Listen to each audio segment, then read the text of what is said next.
ठीक है, अगर आपके पास 100 हैं तो आपको तकरीबन 40 काफ तैयार होने चाहिए। हाँ जी, हमारे पास कमाई वही होती है, मेन कमाई वही है। अच्छा जी। जैसे हमारे पास 40-50 लाख के काफ तैयार हर साल होते हैं मेरे पास। जैसे क्या करते हैं कि डेयरी फार्म तो कर लेते हैं, लेकिन पैसा खुद का नहीं रहता।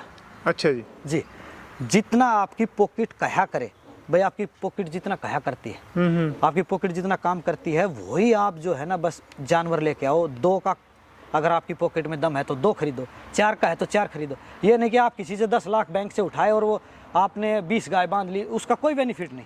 अच्छा जी। क्योंकि वो पैसे आपकी मेहनत के हैं ही नहीं, आपके फ्री के पैसे हैं वो। जी जी। तो आप क्या करोगे? फ्री वाले पैसे को इंसान जब आता है ना, फ्री का पैसा, तो उसको यूज करता है बगैर सोचे समझे।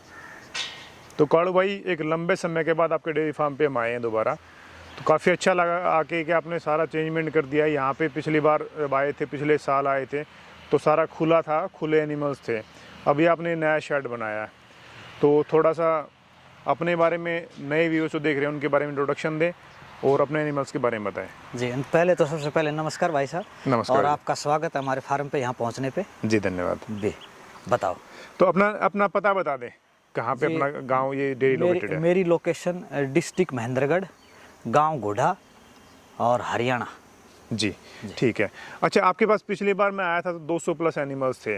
अभी कितने एनिमल्स हैं? वो मेरे पास अभी बढ़ चुके हैं, कुछ 60-70 एनिमल बड़े हुए हैं। 250 के लगभग हो गए हैं? हाँ, 250 पार ही हैं फिलहाल। पार हो गए हैं। अच्छा, मैं ये जानना चाहूँगा कि जब काम आदमी मान लो पिछले साल कम था, उसके बाद प्लस हुआ है, कुछ ना कुछ परसेंटेज बढ़ा है, तो आपके एनिमल्स भी बड़े हैं और आपने डेयरी शेड भी नया बनाया है। जी जी। इसका मतलब सीधा संकेत तो ये जाता है कि भाई इसमें बचत है, लेकिन फिर भी आप क्या कहना चाहोगे? जी नहीं, काम बहुत बढ़िया है।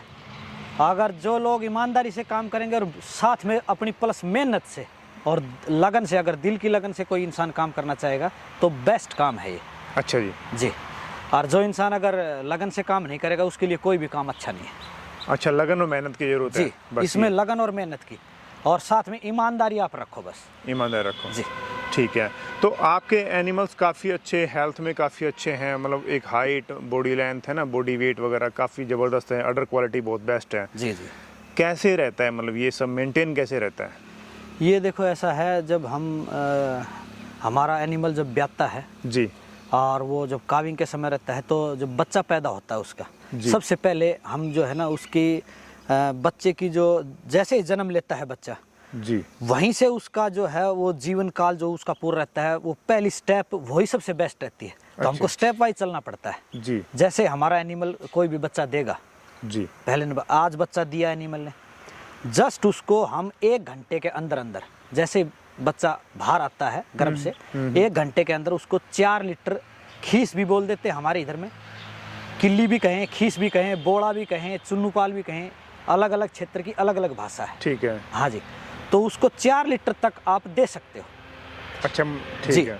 4 लीटर 5 लीटर जितना भी हो संभव हो सके उसको भर पेट दो, उसको पीने दे, मतलब पीने दे उसको। लोग बाग क्या सोचते हैं इस चीज में, सबसे अहम भूमिका है लोगों की सोच पे। जी। लोग क्या सोचते हैं, फार्मर लोग अक्सर क्या करते हैं कि ज्यादा दूध पी जाएगा तो उसको दस्त लग जाएगा, उसको लूज मोशन हो जाएगा। अच्छा जी। हाँ जी, जो बच्चा रहता है उसको लूज मोशन होता ही नहीं है, बिल्कुल भी लूज मोशन बिल्कुल नहीं होगा, उस दूध से नहीं होगा, उसके बिल्कुल भी। उसमें भरपूर मात्रा में पोषक तत्व रहते हैं, कैल्शियम से भरपूर वो दूध रहता है, पोषक तत्वों की उसमें कोई कमी नहीं रहती। माँ के जब गर्भ से बच्चा बाहर आता है और माँ पहली बार जब दूध निकालती है, देती है, जो भी गाय हमारी भैंस है, उसके अंदर पोषक तत्वों की भरपूर मात्रा रहती है। जी। और जब काफ को हम छोटे बच्चे को दूध देते हैं तो उसके अंदर उसको 4-5 लीटर जो दूध पिलाते हैं वही उसकी जीवन का मेन चीज है।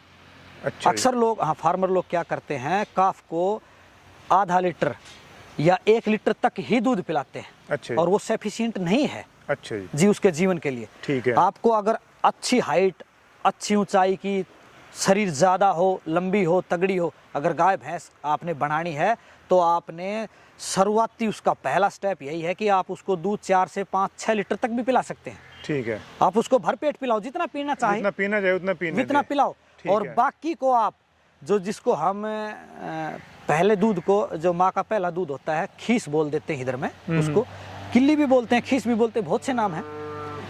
लेकिन उसको आप निकालो तो उसको वेस्ट मत करो, आप उसको फ्रिज में रख लो। अच्छा जी। जी, और 3 दिन तक लगातार। जो पहला दूध है, अगर आप ज़्यादा निकालते हो तो 2 दिन यूज हो जाएगा, थोड़ा निकालते हो तो कम दिन यूज हो जाएगा, ज़्यादा निकाल के रखते हो तो हम अक्सर ऐसा करते हैं 10 लीटर से 15 लीटर तक जितना निकलता है पहली बार में जी। हम उसको निकालते हैं और फ्रीज में रख देते हैं। ठीक है। वही दूध हम उसको बार बार पिलाते रहते हैं 8-8 घंटे के दौरान। अच्छा, वही पिलाते हैं। हाँ, वही दूध पिलाना चाहिए। अच्छा जी। वो उसकी अहम भूमिका रहती है इस चीज़ में। अच्छा जी। हाँ, वो सबसे बड़ा रोल है। ठीक है। ये जो पहला खीस है, ठीक तो है। बच्चा जो है ना आपका, अगर आपने ऐसे दूध पिलाया और सुबह शाम उसको 3 लीटर सुबह 3 लीटर शाम, जैसे नेक्स्ट 2-4 दिन के बाद, जी। तो आप उसको 100% आपने देना ही देना है। जी जी। और 3 महीने तक काफ को आप जो है ना, आपका जो भूस है, सूखा भूसा या सूखा तूड़ी कहें, भूस कहें या चारा कहें, सूखे चारे, उस पर नहीं लगाना चाहिए। अच्छा, 3 महीने ना लगाएं। ना लगाए। उसके अंदर क्या होता है, जब बच्चा जन्म लेता है, जन्म के समय में बच्चे के अंदर 3 पेट होते हैं। अच्छा जी। अक्सर हमारे जो अडल्ट गाय, आ जाओ आपको मैं दिखाता हूँ, जो अडल्ट गाय होती हैं जी। उसके अंदर जो है वो 4 पेट होते हैं जी। और बच्चा जब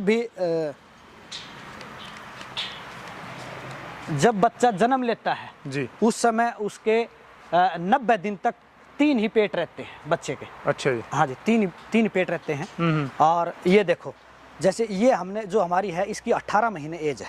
अच्छा जी। ये वाली फर्क है। हाँ जी, इसकी अभी डिलीवरी में इसका 1 हफ्ता है। अच्छा जी। हाँ जी, और 18 महीने इसकी एज है। ठीक है। जैसे ये बच्चा जिस माँ ने दिया होगा वो हमारे फार्म पे ही है, वो भी इसकी माँ भी। अच्छा जी।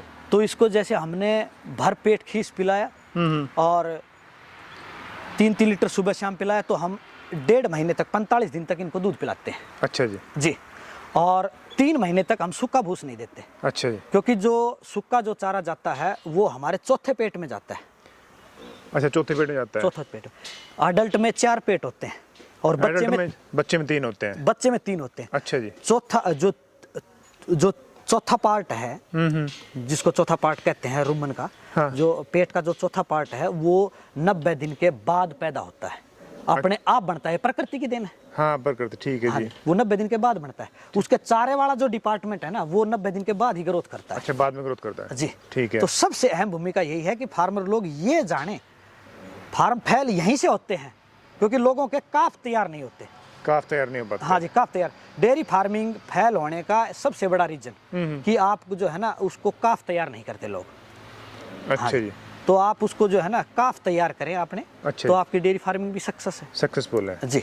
आपको अगर साल में 10 गाय हैं तो आपकी कम से कम 5 काफ तो आपके तैयार होने चाहिए। ठीक है। अगर आपके पास 100 हैं तो आपको तकरीबन 40 काफ तैयार होने चाहिए। होने चाहिए। हाँ जी, हमारे पास कमाई वही होती है मेन कमाई वही है। अच्छा जी। जैसे हमारे पास 40-50 लाख के काफ तैयार हर साल होते हैं मेरे पास। जैसे अभी मेरे पास 40 हीफर है, अच्छा जी। तो 40 लाख, 1 लाख की एक कम से कम मानो आप। जी जी। अच्छी हीफर। जी जी। जैसे ऐसी हीफर तो बहुत ज़्यादा महंगी बिकती है। अच्छा जी। हाँ, ये वाली हीफर तो आप समझो कि इसका तो जैसे अभी आमूमन रेट आप 2 के आसपास भी मान सकते हो, ऊपर भी मान सकते हो। अच्छा जी। हाँ जी, इनका तो रेट ऊपर होता है। अच्छा। लेकिन आमूमन हमारी बिक जाती है 1 लाख तक की। अच्छा जी। हाँ, जो नॉर्मल होती है वो 1 लाख की बिकती है। हाँ, 1 लाख की बिके। ठीक है जी। तो 40 बच्चे तैयार हो गए तो 40 लाख का वही आमदनी हो गया। बिल्कुल। बाकी दूध से तो अगर हमारा इनका दाना पानी और जो हमारा खर्चा है फार्म का वो चलता रहे तो भी काफ़ी है। 40 लाख काफी, मतलब हाँ, कमाई वहाँ से हो गई है। हाँ, कमाई काफ से आ जाती है। काफ से आ जाती है अगर आप ईमानदारी से काम करोगे तो। अगर आप जल्दी मचाओगे, बहुत से लोग क्या करते हैं कि डेयरी फार्म तो कर लेते हैं लेकिन पैसा खुद का नहीं रहता। अच्छा जी। जी, जितना आपकी पॉकेट कहा करे, भाई आपकी पॉकेट जितना कहा करती है, आपकी पॉकेट जितना काम करती है, वही आप जो है ना बस जानवर लेके आओ। 2 का अगर आपकी पॉकेट में दम है तो 2 खरीदो, 4 का है तो 4 खरीदो। ये नहीं कि आप किसी से 10 लाख बैंक से उठाए और वो आपने 20 गाय बांध ली, उसका कोई बेनिफिट नहीं। अच्छा जी। क्योंकि वो पैसे आपकी मेहनत के हैं ही नहीं, आपके फ्री के पैसे हैं वो। जी जी। तो आप क्या करोगे? फ्री वाले पैसे को इंसान जब आता है ना, फ्री का पैसा, तो उसको यूज करता है बगैर सोचे समझे। हाँ, उसका लेवल का है ही नहीं बंदा, मतलब हाँ जी, ठीक है। अगर आपकी मेहनत के अगर 1 लाख रुपए हैं आपके, तो 1 लाख के ही जानवर लो। अगर आपके पास 5 है तो 5 के ही लो, 10 के मत लो। अगली साल आपके पास 5 लाख ऑटोमेटिक आ ही जाएंगे, तो आप फिर ले लेना। बिल्कुल ठीक है जी, बिल्कुल। बैंक से अगर आपको लोन लेके बैंक से अगर कोई फार्मर कामयाब होना चाहता है, बिल्कुल नहीं होगा। ये मेरा पर्सनल तजुर्बा है। अच्छा जी। क्योंकि मेरे को 100 फार्म मेरी नज़र में बंद हो चुके हैं। 100 फार्म मेरे क्षेत्र, ये जिन्होंने बस ऐसे पैसे बेईमानी किया लोगों के साथ, पैसे उठाए, किसी के दिए नहीं, क्योंकि उनके पास फ्री के पैसे थे वो। बिल्कुल बिल्कुल। बाद में फिर उन्होंने सोचा ही नहीं पैसे लौटाने हैं। जी जी। फेल हो गए, ध्यान नहीं देते। मेहनत का पैसा जब लगता है तो इंसान ध्यान देता है। बिल्कुल बिल्कुल, खून पसीने का जब पैसा लगेगा तो इंसान ध्यान देगा। ध्यान सीधी देगा, बात। बिल्कुल ठीक है, ठीक है। अच्छा, दूसरे एनिमल्स की कुछ क्वालिटी हैं बहुत बेस्ट है आपके पास में, जी। फीडिंग में क्या कुछ स्पेशल करते हैं आप ऐसा? देखो ऐसा है, फीडिंग में जैसे ब्याने वाली जो भी जितनी भी गाय हैं, ये अपनी जैसे ब्याने वाली गाय बैठी है, जी जी, ये इस ब्लॉक में जितनी भी हैं, जैसे आपको मैं ये दिखाता हूँ, ये जैसे हमारी सेकंड टाइमर है, अभी बच्चा देने वाली है। अच्छा जी, इसकी जो फीड है वो कुछ अलग है। अच्छा जैसे ये जितनी भी बच्चा देने वाली गाय हैं, ये फर्स्ट टाइमर है, अभी बच्चा देगी। अच्छा जी, हाँ जी, जैसे ये भी सेकंड टाइमर है तो बच्चा देने वाली है। इनकी फीड में और जो मिल्किंग की फीड होती है, ये भी अभी काफ को जन्म देने वाली है। अच्छा जी, हाँ जी, ये जितनी भी हैं इस ब्लॉक में सारी काफ को जन्म देंगे। अच्छा जी, 2 दिन में, 10 दिन में, 5 दिन में, ऐसे बिल्कुल इनकी नज़दीक है डिलीवरी टाइम। ठीक है, तो इनका फीड कुछ अलग होता है और जो मिल्किंग पे होती है उनका फीड कुछ अलग उनका होता अलग हो है जाता है, ठीक है जी। अलग अलग समय में अलग अलग फीड होती है। ठीक है, फार्मर लोग अक्सर क्या करते हैं कि वो इन्हीं चीज़ों पे ध्यान नहीं देते। तो जो भी है गाय जैसे बच्चा देने वाली है, उसको हमको जो है फास्फोरस का लेवल बढ़ा के रखना पड़ता है। जी जी जी, जैसे भी ये गाय ब्याएगी तो इसका फास्फोरस का लेवल हमने ऑलरेडी बढ़ा रखा है। ठीक है, हाँ जी, और ये जैसे बच्चा दे देगी तो इसको फास्फोरस का लेवल बढ़ाने की जरूरत नहीं है, जी। फिर आप इसको कैल्शियम का लेवल बढ़ाओ। कैल्शियम लेवल बढ़ाओ, हाँ ठीक जी, है, क्योंकि जब दूध निकलने लगता है तो उसकी कैल्शियम निकलने लगती है। अच्छा जी, और जब वो लास्ट पीरियड पे रहती है, जब काफ देने के लास्ट पीरियड पे, तो काफ जो क्या करता है, लास्ट जो 30 डेज होते हैं ना, 30 दिन, जो जब ब्याने के 30 दिन बच जाते हैं, तो काफ की जितनी भी हड्डियां होती हैं वो फास्फोरस से बनती हैं। अच्छा जी, तो उसकी फास्फोरस जो है वो खा जाता है जानवर की। हाँ, उससे बॉडी उसकी वीक भी हो जाती है, अच्छा जी, कमज़ोर भी हो जाती है। दूसरे नंबर पे जब वो ब्याएगी तो आपको 2-3 बीमारियों का सामना करना पड़ सकता है। एक तो आपको अहम बीमारी जो है अक्सर जो फार्मर लोग के सामने आती है कि वो मिल्क फ्यूर में आ जाती है। अच्छा जी, तो कैल्शियम तोड़ना हो गया, मिल्क फ्यूर में हो गया, या दूध या बुखार भी कह सकते हैं हम इसको। अच्छा जी, हाँ जी, वो आ जाता है अक्सर गाय में। तो मिल्क फ्यूर जब आ जाएगा तो इसका मतलब आपने फास्फोरस का लेवल बढ़ा नहीं रखा। जब हम क्या करते हैं, लास्ट पीरियड में आप फास्फोरस का लेवल थोड़ा बढ़ा के रखोगे तो बॉडी कैल्शियम तो अपने आप ही बनाती रहती है। अच्छा जी, जो पशु दूध देना बंद कर देता है उसकी बॉडी है वो कैल्शियम ऑटोमेटिक बनाती रहती है, नॉर्मल है, ठीक है, वो तो हर जानवर की बनाती है। हाँ, बाकी खाने हाँ से जी, लेते रहते हैं, लेकिन ठीक है, मिलता रहता है। फास्फोरस हमको एक्स्ट्रा इसलिए देना होता है क्योंकि जब तक फास्फोरस का लेवल हम नहीं बढ़ाएंगे बॉडी के अंदर, अप नहीं करेंगे, तो कैल्शियम का लेवल ऑटोमेटिक ही वो कैल्शियम बढ़ाता रहता है, कैल्शियम का लेवल अप हो जाएगा। और जैसे ही कैल्शियम का लेवल अप होगा तो वो तुरंत मिल्क फ्यूर में आ जाएगी। अच्छा जी, ब्याते ही उसको ब्याने के तकरीबन 72 घंटे के आसपास वो आ जाती है, 36-72 घंटे में आ ही लेती है। ठीक है, क्योंकि कैल्शियम बनाना पशु तकरीबन 94 घंटे के बाद चालू करता है, अच्छा जी, 96 घंटे में चालू होती है। जब पशु के माइंड के अंदर एक हार्मोन रिलीज होता है, एक ग्लैंड के अंदर ऑक्सीटोसिन हार्मोन कहते हैं उसको। जैसे पशु ब्याता है तो उसको तीसरे दिन वो जो कैल्शियम बनाना चालू करता है। अच्छा जी, हाँ जी, रिलीज जो ऑक्सीटोसिन हार्मोन रिलीज करेगा तो कैल्शियम उसकी बनना चालू हो जाएगा। क्योंकि जब हम उसको काफ को छोड़ते हैं या इसको मशीन लगाते हैं तो ये जो दूध उतारती है तो उसको बोलते हैं भाई थन उसका पाउच गया, टाइट हो गया, अच्छा जी, पाउच ना, तो वो सिर्फ ऑक्सीटोसिन हार्मोन का ही कमाल रहता है। अच्छा जी, ठीक, अब वो ऑटोमेटिक पशु में परमात्मा ने दिया है, वो उसका वो माइंड जो उसका काम करता है कि अभी उसको ऑक्सीटोसिन हार्मोन वो वहां से भेजता है, तब ये जाके पहुंचती है जी, और वो तीसरे दिन उसका दूध चालू होता है, कैल्शियम बनना चालू होता है। ठीक है, 3 दिन तक वो जो उसने एनर्जी जो डाट के रखी है, जो आपने लास्ट पीरियड में दी है, उसी से दूध देता है। अच्छा जी, 3 दिन तक वैसे ही दूध देता है, उसके बाद वो प्रोसेस उसका चालू होता है। अच्छा जी, ये हर एनिमल में होता है, ये मैं कोई नई बात नहीं बता रहा है, बिल्कुल, ये साइंस की बातें कर रहा हूँ। साइंस हाँ जी, ये मेडिकल साइंस की बातें हैं। ठीक है, हाँ, वेटनरी की बातें हैं, कोई बात नहीं है, ठीक सब है। लोग जानते हैं, अच्छे जो फार्मर हैं सभी जानते हैं इस चीज़ को। जो फार्मर नहीं जानते उनके लिए स्पेशल ये बात। बिल्कुल बिल्कुल, ठीक है, 3 दिन तक आप इसको जो है ना, इसको दूध भी कम निकालो। और दूसरे नंबर पे जब आपका लास्ट पीरियड में चल रहा है तो आप फास्फोरस का लेवल बढ़ा के रखो, बस आपको कुछ नहीं करना, बस कुछ नहीं करना, सीधी सी बात है। आप उसके अंदर सोडा फोर्स भी दे सकते हो, या फिर हम तो इंजेक्टेबल भी यूज करते हैं फास्फोरस का। अच्छा। इंजेक्शन लगाते रहते हैं, हर हफ्ते इंजेक्शन लगाते हैं। ठीक है, जैसे हमने 1 महीने पहले हर 5 दिन के गैप पे इंजेक्शन लगाते हैं। अच्छा। 1 इंजेक्शन फास्फोरस का लगाओ और 1 विटामिन का लगाओ। अच्छा जी, हाँ, तो हम 5 इंजेक्शन लगाते हैं, 5 विटामिन के, 5 फास्फोरस, अच्छा जी, तो ऑटोमेटिक पूरा रहता है उनका। ठीक है जी, तो ब्याती मिल्क फ्यूर में नहीं आती, और मिल्क फ्यूर में आने के बाद एक बीमारी ऑटोमेटिक धारण कर लेती है, जो भी अक्सर फील्ड में देखने को मिलती है, वो डोनर में कन्वर्ट हो जाती है। उसके अंदर पशु जो है 1 महीने तक नहीं उठ पाता। अच्छा जी, हाँ, बिल्कुल वो अपाइज टाइप हो जाता है। वो अलर्ट टाइप भी डोनर होता है, दो प्रकार के होते हैं डोनर भी। एक तो अलर्ट टाइप होता है, एक बिल्कुल सुस्त हो जाता है। अच्छा जी, एक में थोड़ा सा चंचल रहेगा, उठेगा नहीं लेकिन थोड़ा चंचल रहेगा, अच्छा जी, खाएगा पिएगा। एक डोनर इस टाइप का भी होता है, 2 प्रकार के डोनर होते हैं, जिसमें खाना पीना बंद कर देता है, अलर्ट भी नहीं रहता, बस गिरा रहता है, लेटा रहता है। अच्छा जी। जी, 2 ये विशेष बातें हैं ठीक है जी। बस फीडिंग के ऊपर। तो और वैसे मैं आपको दिखा भी सकता अच्छा, हूँ। एनिमल्स के मान लो अब मैं आपके पास अपना खुद का बुल रखा हुआ आपने। जी, ठीक है। मेरे पास अभी बुल नहीं है भाई साहब। अभी पहले था हाँ, वो पहले मेरे पास, जब आपने एक बार वीडियो में रिकवर किया था तो मेरे पास बुल बहुत अच्छा था। अच्छा। इंपोर्टेड से भी ऊपर उसके बच्चे आ रखे हैं। अच्छा जी। हाँ, और फार्मर लोग अक्सर क्या करते हैं, सीमन के ऊपर ज़्यादा ध्यान रखते हैं। अच्छा। देखो मैं आपको एक बात बता दूं, नया फार्मर है वो सीमन की तरफ ना ध्यान दे के वो गाय सिलेक्शन पे ध्यान दे। अच्छा जी। गाय अच्छी खरीदे, अच्छी गाय खरीदे, अच्छे प्योर ब्रीड वाली गाय खरीदे। ठीक है। वो सीमन के चक्कर में ना पड़े। अच्छा जी। सीमन अपने आप पैदा हो जाएगा उसके पास। आप नए फार्मर हो तो बुल ले लो, इंपोर्टेड टिक्के का बुल, और जिसकी माँ ने 50 लीटर से प्लस दूध दे रखा हो। अच्छा जी। बस, और टिक्का होना चाहिए इंपोर्टेड अच्छे क्वालिटी का। जो आजकल तो मार्केट में 18,000 20,000 लीटर तक के टिक्के आ गए। पहले तो हमने स्टार्ट किया था जब तो 8-9 हज़ार लीटर के टिक्के आते थे। अच्छा जी। अभी तो जो उनका 305 दिन का जो पीरियड रहता है उसका 18,000 लीटर भी रिकॉर्ड आ रहा है मार्केट में, वही यूज हम करते हैं। अच्छा जी। हाँ, तो हम तो अभी सब सारा सीमन यूज करते हैं। लेकिन सांड का रिजल्ट भी बेहतरीन था। वो हमारा सांड था, वो बहुत अच्छा मैंने दे दिया। वो मेरा महाराष्ट्र चला गया। अभी आप सीमेंट लगा रहे हैं? हाँ, अभी मैं सीमन पे हूँ, लेकिन मेरे पास सांड के बच्चे हैं जो पहली बार में तकरीबन जिसने 40 से प्लस दूध दिया है। अच्छा जी। हाँ जी, दूसरी बार में तो 50 प्लस गए हैं। अच्छा जी। 40, जैसे अभी ये जो है मेरी एक बछड़ी, ये वाली मैं आपको दिखाता हूँ। ये वाली है जो सेकंड टाइमर है, ये मेरी उसी सांड का बच्चा है। अच्छा जी। हाँ, जो मैंने आपको एक बार पहले दिखाया था। बिल्कुल ठीक है जी, ये उसी सांड का बच्चा है। अब दूसरी बार ये बच्चे को जन्म देगी और सोच रहा हूँ 50 प्लस आराम से जाएगी। अच्छा, तो अब सीमेंट कौन सा यूज कर रहे हैं आप? मैं सीमन करता हूँ जी NDDB का, नेशनल डेयरी डेवलपमेंट बोर्ड का। अच्छा जी। हाँ, उसमें 4 सीमन मेरे को अच्छे लगे, तकरीबन 4 साल से यूज कर रहा हूँ। अच्छा जी। 4 साल हो गए और 4 ही सीमन मेरे को अच्छे लगे। नंबर हैं उनके अलग अलग, एक को 40-120, 40-116, 40-127 और 40-128। और आप यूज कर रही है? मैं यही यूज करता हूँ। फालतू की बातें सीमन के बारे में करना मूर्खता है। अच्छा जी। लोगों के पास 4 गाय हैं, अगर सीमन की कोई ज्यादा बात करता है तो वो उचित नहीं है। अच्छा अच्छा। मैं नहीं समझता। आप सेलेक्टेड सीमन एक यूज करो, हम 3 साल तक एक सीमन को यूज कर सकते हैं, कोई बड़ी बात नहीं है। अच्छा जी। भाई, जिस सीमन से जो गाय पैदा हुई उसको वो मत लगाओ बस। बिल्कुल ठीक। गायों पे तो यूज आप 10 साल तक भी कर सकते हो।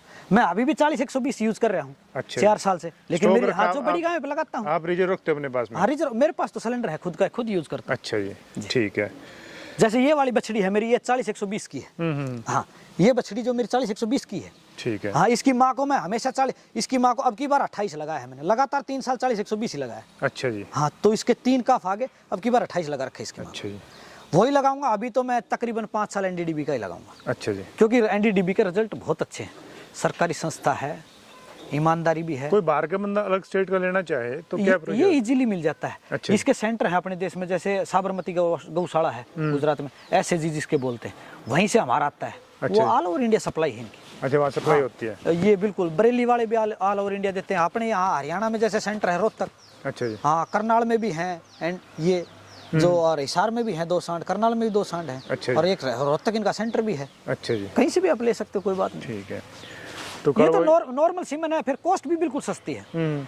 जो लोग जैसे 2000 का सीमन यूज कर रहे हैं, 3000 का सीमन यूज कर रहे हैं, उनकी पहली बार की बछड़ियां 22 किलो दूध भी नहीं देती। अच्छा जी। ये मेरा दावा है खुद का, ये पर्सनल मेरा दावा है। भाई, मेरे को दिखा दो आप, आपको मैं जितनी रकम कहोगे उतनी दे दूंगा। देती नहीं भाई साहब, वो सब झूठ बोलते हैं। अच्छा जी। हाँ, 40 लीटर दूध बछड़ी पहली बार की 18-20 महीने की बछड़ी नहीं देती है। अच्छा जी। अगर आपकी गाय बहुत ज्यादा प्योर है, गाय आपने बहुत ज्यादा स्टैंडर्ड की गाय आपकी, और उस पे आपने अच्छा टिक्का लगा, तो काफ आने की संभावना है। तो अच्छा हो जाएगा। तो संभावना है, ये नहीं कि नॉर्मल गाय पे आपने टिक्का लगाया 40 लीटर की गाय प्राप्त कर ली, नहीं। हाँ, मतलब माँ भी अच्छी हो तभी अच्छे टिक्के पे काम ये जितना भी आपको ये स्ट्रक्चर जो दिख रहा है, जितने भी मेरे पास एनिमल हैं सेड है, ये 20 साल का तजुर्बा बोल रहा है, न कि ये 2 साल का तजुर्बा। अब बच्चा जब जन्म लेता है तो वो कपड़े में रहता है, पोतड़े जिसको बोलते हैं। अब वो 2 साल में आके अगर ये बात करेगा सीमन की ये है वो है, मैं तो 20 साल का बच्चा हो गया। 20 साल काम स्टार्ट किए तो 20 साल का हो गया। बिल्कुल। अभी जो जिसने 2 साल काम स्टार्ट किए तो 2 साल का बच्चा तो चलना भी नहीं सीखता, और वो बात करते हैं सीमन की, तो सीमन की बात मत करो। तो आप गाय का सिलेक्शन अच्छा कर लो। गाय का सिलेक्शन अच्छा होना चाहिए। गाय का सिलेक्शन बेस्ट हो आपका। पहला मतलब पहले कदम पे ध्यान रखो भी, अगले चौथे पांचवे देखो, कदम मत जाओ। आपको मैं कहता हूँ, अगर आपको 10 गाय लेनी है तो आप सिर्फ और सिर्फ 5 गाय लो। 5 लो, ठीक है। 5 गाय ले लो, लेकिन प्योर ले लो, अच्छी वाली, और बढ़िया फार्मर से लो, जो फार्मर सच्चा हो। इस डिपार्टमेंट में सबसे बड़ा धोखा है, झूठ का। झूठ का है, ठीक हाँ है। जी, आप किसी फार्मर के पास चले जाओ, मेरे पास, मैं अपने खुद के ऊपर लगाता हूँ, कभी भी सीमन का किसी को पता ही नहीं रहता, बिल्कुल जी, ठीक। झूठ बोलता है वो। जी जी। हाँ कि ये मैंने ABS का ये लगा दिया, मैंने NDDB का वो लगा दिया, मैंने वर्ल्ड वाइड का लगा दिया, मैंने ये लगा दिया, वो लगा दिया। सीमन ये थे ही नहीं। आज से 5 साल पहले कुछ भी मामला नहीं था। जब मैंने डेयरी फार्म स्टार्ट किया तो ये इम्पोर्टेड टिक्के होते ही नहीं थे। बिल्कुल। यहाँ इंडियन सांड थे, यहीं के सांड, यहीं के टिक्के, कोई मिलता ही नहीं था हमको सप्लाई वाला। मेरे को खुद, मैं मोहाली जाके टिक्के लाता था। अच्छा जी। हाँ, चंडीगढ़ खुद जाना पड़ता था मेरे को टिक्के लाने के लिए, पंजाब जाता था, बिल्कुल। तो वहाँ से जाके लेके आता था। बिल्कुल। ये तो अभी 2-4 साल में जैसे डेवलप हो गया, बीजेपी सरकार आ गई, गवर्नमेंट ने 80-82 सांड बाहर से मंगवा लिए, तो अलग अलग सेंटरों पे दे रखे हैं। जब तो सीमेंट अवेलेबल होने ही थे। बिल्कुल जी। अब तो इजी काम हो गया। बिल्कुल। और सस्ता भी है NDDB का, सस्ता भी है। अच्छा टिक्का है और सस्ता है, 150-60 रुपए में आ जाता है। और NDDB का वो बहुत बढ़िया टिक्का, मैं उसको सबसे बेस्ट मानता हूँ, क्योंकि मेरे फार्म पे रिजल्ट दे रखे हैं उसने। तो काड़ू भाई, जानकारी शेयर करने के लिए बहुत बहुत धन्यवाद आपका। जी, थैंक यू वेरी मच। आपका बहुत बहुत